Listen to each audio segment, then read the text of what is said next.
Okay, so what was your main takeaway from the Facebook AMA camp? So the biggest thing that I got was a lot of people that were there did not realize there was a difference between the premier advertising and the self-serve.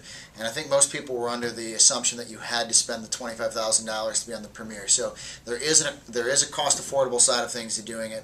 But one of the things that we really wanted to stress throughout the entire process was making sure you were testing, and not just testing your targeting, but testing against different ad sizes and things like that. And kind of to prove a point, we had posted on the screen in the background for about 15 minutes, 3 different ads.